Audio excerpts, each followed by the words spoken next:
નમસ્કાર, આપ જોઈ રહ્યા છો ન્યૂઝ 18 ગુજરાતી. હું છું આપની સાથે દીપા શર્મા. મહત્વપૂર્ણ સમાચાર પ્રાપ્ત થઈ રહ્યા છે. રાજકોટમાં બીઆરટીએસ બસ ચાલકનો વિડીયો વાયરલ થયો. પ્રવાસીઓના જીવને જોખમમાં મૂકતો ખુદ ડ્રાઈવર. ચાલુ બસમાં માવો ઘસતો બીઆરટીએસ બસનો ડ્રાઈવર. શહેરના 150 ફૂટ રિંગ રોડ પરનો આ વિડીયો હોવાનું સામે આવ્યું છે. પોતાના અને પ્રવાસીઓના જીવને જોખમમાં મૂક્યા. સ્ટેરિંગ પર માવો ઘસવાનું પાટિયું મૂકી માવો ઘસ્યો. બસ ચાલતી હતી અને ડ્રાઈવર માવો ઘસવામાં મશગુલ જોવા મળ્યો. આ વિડીયો વાયરલ થતાં જ અનેક પ્રતિક્રિયાઓ પણ સામે આવી રહી છે. સવાલ અહીં એ કે પાછળ જે મુસાફરો બેઠેલા છે, શું તેમના જીવને જોખમમાં નથી મૂકી રહ્યો આ ડ્રાઈવર? તને જરા પણ ભય નથી, તને દુર્ઘટનાનો ભય નથી? બીઆરટીએસ બસ ચાલકની આવી બેદરકારી આખરે કેમ જોવા મળી? તે માવો ઘસવામાં વ્યસ્ત જોવા મળી રહ્યો છે. મુસાફરોના જીવની તેને પડી નથી. માવા માટે તેણે મુસાફરોના જીવ કેમ જોખમમાં મૂક્યા? ચાલુ બસે માવા વગર શું નથી રહેવાતું? એટલું વ્યસન મગજ પર હાવી થઈ જાય છે કે મુસાફરોના જીવની પણ પડી નથી. બસ માવા ખાવામાં આ ડ્રાઈવર વ્યસ્ત હતો. સ્ટેરિંગ પરથી માવો ઘસતો હતો અને ત્યારે જ એક વ્યક્તિએ તેનો વિડીયો ઉતાર્યો અને વાયરલ કર્યો. વડોદરાથી સમાચાર. બસની અડફેટે બાળકનું મોત. અમિતનગર સર્કલ પાસેની ઘટના, જ્યાં રોડ ક્રોસ કરવા જતા બાળકને અકસ્માત નડ્યો. અકસ્માતની ઘટનાના સીસીટીવી પણ સામે આવ્યા. માસૂમ બાળકના મોતથી માતા બેભાન થઈ. માતાને સારવાર માટે હોસ્પિટલ ખાતે ખસેડવામાં આવી. વડોદરામાં એક નાનું બાળક જે અકસ્માતનો ભોગ બન્યો. સીસીટીવી ફૂટેજ ખરેખર હચમચાવનારા છે. બસની અડફેટે બાળક આવી જતા તે મોતને ભેટે છે. અમિતનગર સર્કલ પાસે અકસ્માત સર્જાયો. રોડ ક્રોસ કરી રહ્યો હતો બાળક અને ત્યારે જ તે અકસ્માતનો શિકાર બની ગયો. માસૂમ બાળકના મોતથી માતા પણ બેભાન થઈ ગઈ.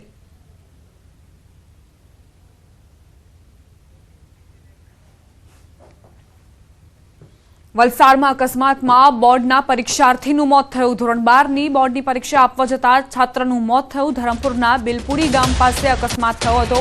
બે બાઇક વચ્ચે અકસ્માતમાં વિદ્યાર્થીનું મોત થયું હતું. વિદ્યાર્થીનું મોત થયું. એક દંપતી ઘાયલ છે, જેમને હોસ્પિટલ ખસેડવામાં આવ્યા છે. ધોરણ 12 બોર્ડની પરીક્ષા આપવા જતા વિદ્યાર્થીને મોત મળ્યું. ધરમપુરના બિલપુડી ગામ પાસેનો આ અકસ્માત, જ્યાં બે બાઇક વચ્ચે અકસ્માતમાં એક બાળક, એક વિદ્યાર્થી જે જઈ રહ્યો હતો પરીક્ષા આપવા માટે, પરંતુ મોતને ભેટ્યો. તો કઈ રીતે પૂરપાટ ઝડપના કારણે આ 3 અકસ્માતની ઘટના બની છે રાજ્યના અલગ અલગ શહેરોમાં. રાજકોટ, વડોદરા અને વલસાડની આ તસવીરો. રાજકોટમાં બસ ચાલકની બેદરકારી સામે આવી, જ્યાં સ્ટેરિંગ પર એક બસ ચાલક, બીઆરટીએસ બસ ચાલક માવો ઘસી રહ્યો છે. બીજી તરફ વડોદરામાં એક માસૂમ બાળક રોડ ક્રોસ કરી રહ્યો હતો. પોતાની નાદાનીના કારણે તેને મોત મળ્યું. બીજી તરફ વલસાડની ઘટના, જ્યાં પરીક્ષા આપવા માટે બોર્ડનો વિદ્યાર્થી જઈ રહ્યો હતો અને તેને અકસ્માતમાં મોત મળ્યું.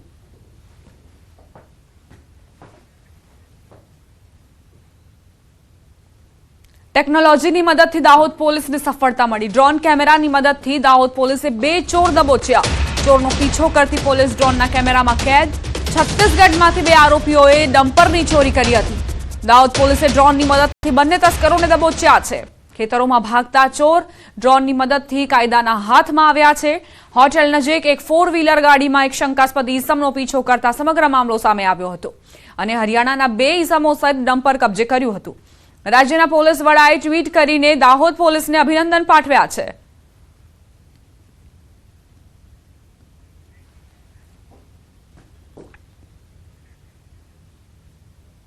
મહેસાણા અર્બન બેંકના ચેરમેન, વાઇસ ચેરમેનના રાજીનામા. અર્બન બેંકના 5 ડિરેક્ટર્સના રાજીનામા. ડિરેક્ટર પદે 10 વર્ષ પૂર્ણ થતા રાજીનામા પડ્યા છે. આરબીઆઈના નિયમ મુજબ ડિરેક્ટર પદે 10 વર્ષ થયા હતા. Chairman K Patel, vice chairman doctor Anil પટેલનું રાજીનામું. ડિરેક્ટર ખુડાભાઈ પટેલ, કોકિલાબેન પટેલ, નરોત્તમભાઈ પટેલનું પણ રાજીનામું.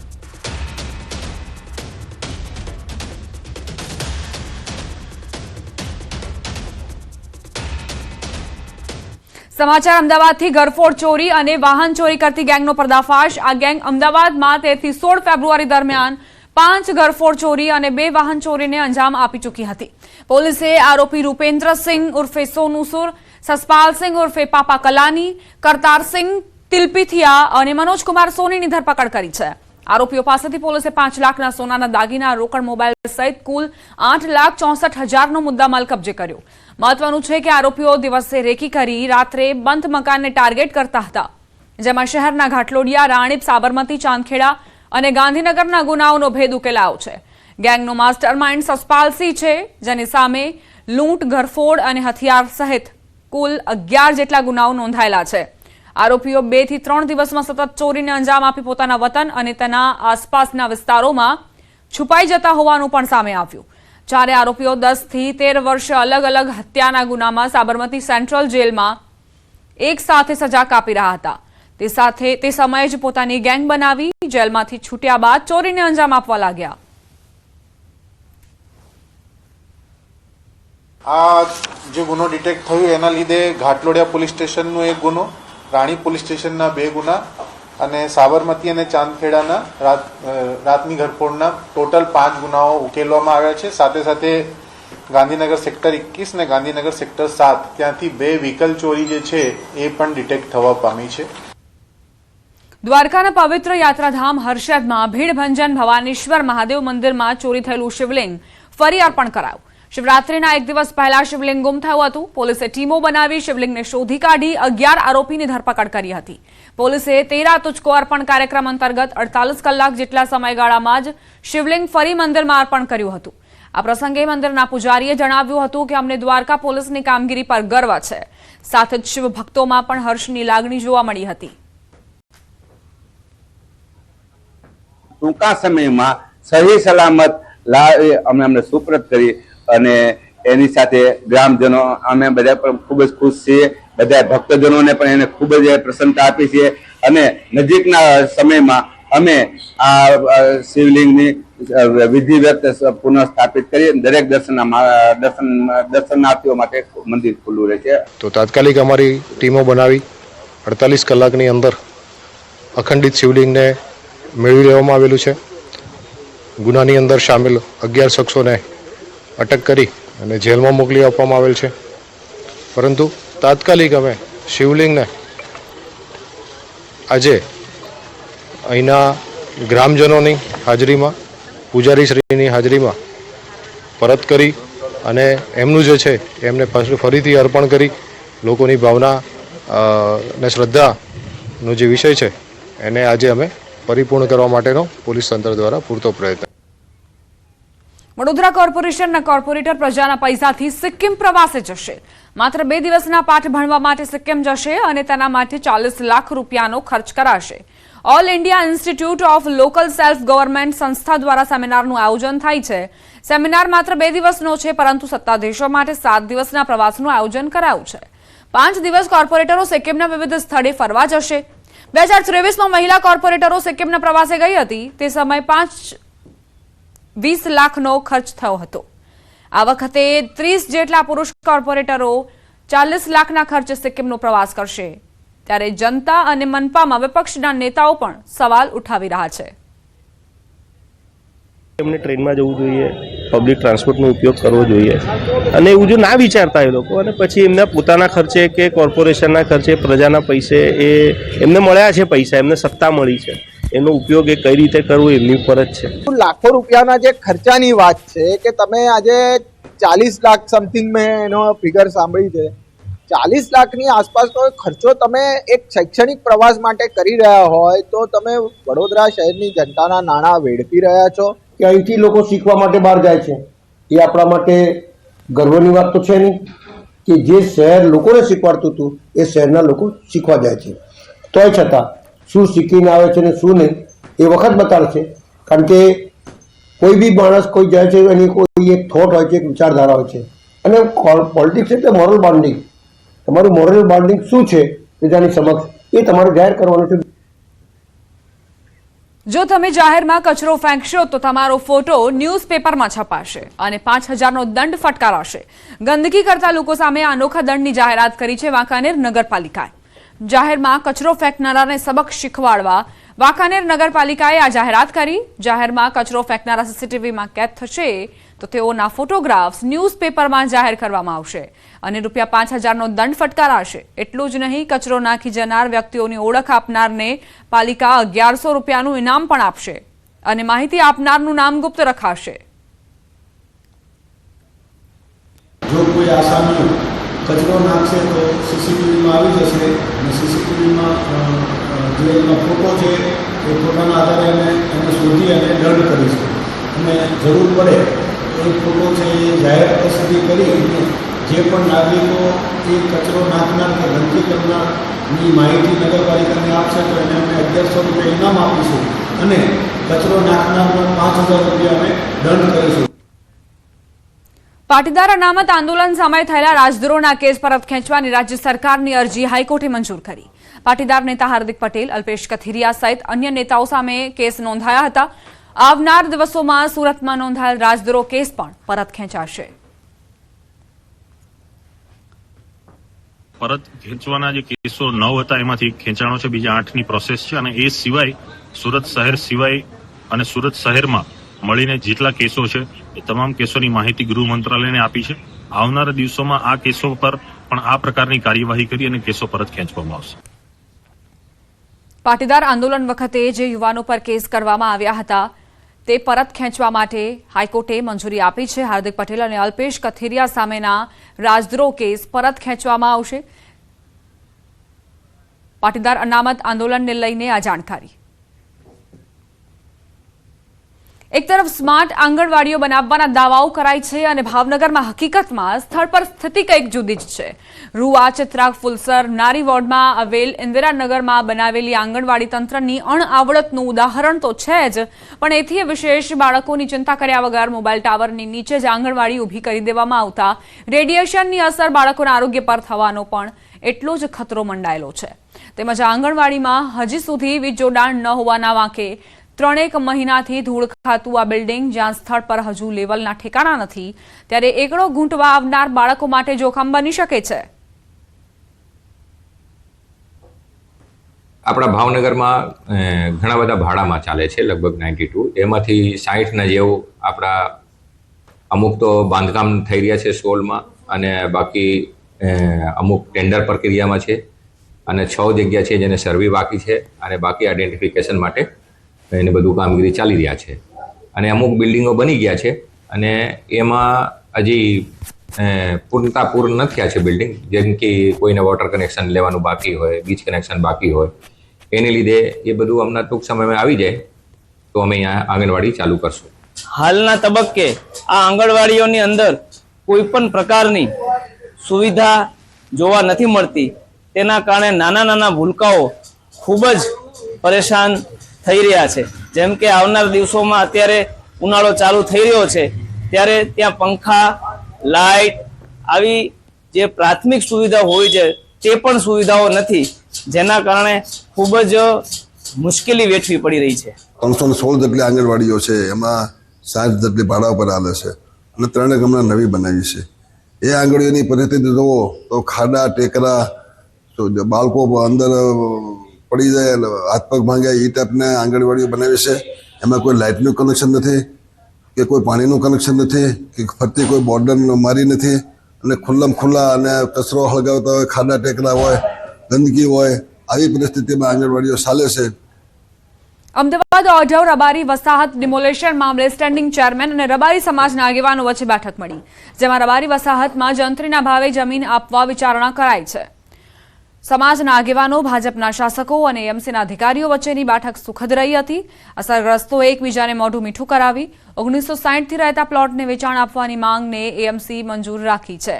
આગામી સમયમાં સ્ટેન્ડિંગમાં વિસ્તૃત ઠરાવ કરી સરકારમાં મોકલવામાં આવશે અને સરકાર નક્કી કરે એ પ્રમાણે નિર્ણય કરાશે. પરિણામે આવનાર સમયગાળા દરમિયાન આનો સુખદ અંત આવે એ માટે જે રજૂઆતો નેતા ત્યાંના આગેવાનો દ્વારા અમને રજૂઆત કરવામાં આવી છે. પરિણામે આવનાર સમયગાળા દરમિયાન ટૂંક સમયની અંદર અમે જંત્રી ભાવે અથવા તો સરકાર જે નક્કી કરે એ રીતે ઠરાવ કરીને રાજ્ય સરકારને મોકલી આપીશું. અમારી 4 વસાહતો, અમરેવાડી રબારી વસાહત, જસોદાનગર રબારી વસાહત અને ઓઢવ રબારી વસાહત, આ 3 અમને વેચાણ આપવાનું માન્ય સ્ટેન્ડિંગ ચેરમેન શ્રીએ પણ અમને આશ્વાસન આપ્યું છે. અમદાવાદના થલતેજમાં મોડી રાત્રે ધીંગાણું, બે જૂથ વચ્ચે પાર્કિંગ બાબતે બબાલ થઈ. બોલાચાલી બાદ બે જૂથ વચ્ચે મારામારી. સમગ્ર મામલો બોડકદેવ પહોંચ્યો, પોલીસ સ્ટેશન પહોંચ્યો. થલતેજ ગામના મોટા ઠાકોરવાસ પાસેનો બનાવ. અશોક ઠાકોરના ઘર સામે રાહુલ ઠાકોરે ગાડી પાર્ક કરવા જતા બોલાચાલી થઈ હતી. લગ્ન પ્રસંગના કારણે કાર પાર્કની તકરારમાં રાહુલે અશોકને પાઇપ વડે હુમલો કર્યો. બોડકદેવ પોલીસે પ્રોહિબિશન અને મારામારી અંગે ગુનો નોંધી કાયદેસરની કાર્યવાહી હાથ ધરી છે. અમદાવાદમાં મોડી રાત્રે આ ધીંગાણું સર્જાયું. કાર પાર્ક કરવા જેવી નજીવી બાબતને લઈને આ બબાલ થઈ. કાર પાર્કિંગની બાબતે બે જૂથ સામસામે આવ્યા અને એકબીજા પર હુમલો કર્યો. રાહુલે અશોકને પાઇપ વડે હુમલો કર્યો, જેના કારણે તે ઘાયલ થયો. ગાડી પાર્ક કરવા જતાં જ આ બોલાચાલી થઈ હતી અને ત્યારબાદ મામલાએ ઉગ્ર સ્વરૂપ ધારણ કર્યું. બોડકદેવ પોલીસ સ્ટેશન સુધી આ મામલો પહોંચ્યો. થલતેજ ગામના મોટા ઠાકોરવાસ પાસેનો બનાવ. અશોક ઠાકોરના ઘર સામે રાહુલ ઠાકોરે ગાડી પાર્ક કરવા જતાં જ બોલાચાલી થઈ હતી. લગ્ન પ્રસંગના કારણે કાર પાર્કની તકરાર થઈ. રાહુલે અશોકને પાઇપ વડે હુમલો કર્યો. બોડકદેવ પોલીસે પ્રોહિબિશન અને મારામારીને લઈને કાયદેસરની કાર્યવાહી હાથ ધરી છે. સંવાદદાતા મૌલિક જોડાઈ ગયા છે વધુ જાણકારી સાથે. મૌલિક, શું બનાવ બન્યો હતો? કેવા પ્રકારની કાર્યવાહી પોલીસની? ગોમન જે રીતે પ્રાથમિક વિગતો મળી રહી છે કે ગઈકાલે મોડી રાત્રે ચાર રસ્તા છે ત્યાં આગળ મારામારીનો બનાવ બન્યો હતો. પાર્કિંગમાં જે લગ્ન પ્રસંગે આવ્યા હતા તે લોકોને બાબતે મારામારીનો બનાવ બન્યો હતો. જો કે ઉગ્ર બોલાચાલી થતા ઘટના સ્થળે સ્થાનિક પોલીસ છે તે પહોંચી ગઈ હતી, પરંતુ ઘટના સ્થળના તમામ જે સીસીટીવી ફૂટેજ જે છે તે દર્શકોના મિત્રોને એક્સક્લુઝિવ બતાવવા માંગે છે કે કઈ રીતે આ આખી ઘટના સર્જાઈ હતી. સૌપ્રથમ અશોક ઠાકોર નામનો વ્યક્તિ જે સ્થાનિક છે તે ત્યાં બેઠો હતો અને એ દરમિયાન તેની કાર ઉપર જે રાહુલ નામનો વ્યક્તિ છે તે પણ સ્થાનિક છે તેના દ્વારા હુમલો કરવામાં આવ્યો હતો. અને આ સીસીટીવી ફૂટેજમાં સ્પષ્ટપણે આખી ઘટનાક્રમ જે છે તે મારામારીની જે દેખાઈ આવી છે ને ત્યારબાદ પોલીસે કાર્યવાહી કરવાની ફરજ પડી હતી. આભાર મૌલિક, જાણકારી આપવા માટે. પાલનપુર નજીક આવેલું લક્ષ્મીપુરા ગામ કે જે વસ્તીની દ્રષ્ટિએ મોટું ગામ છે. જો કે લક્ષ્મીપુરા ગામથી પાલનપુર શહેરને જોડતા માર્ગ પર પાલનપુર અમદાવાદની રેલવે લાઇન પસાર થઈ રહી છે. જો કે આ રેલવે લાઇન પર વર્ષો પહેલા ફાટકની સુવિધા હતી, પરંતુ 3 વર્ષ અગાઉ આ રેલવે લાઇન પરથી DFCCની લાઇન પસાર થતા રેલવે ફાટક કાયમી માટે બંધ કરી દેવાયો છે, જેના કારણે લોકોને હાલાકીનો સામનો કરવો પડી રહ્યો છે. લોકોને પાલનપુર શહેરમાં આવવું હોય તો 6 થી 7 કિલોમીટર ફરીને ટ્રાફિકવાળા માર્ગો પરથી પસાર થવું પડે છે. લોકો અહીં અંડરપાસ કે ઓવરબ્રિજની કામગીરી શરૂ કરવા અંગે માંગ કરી રહ્યા છે.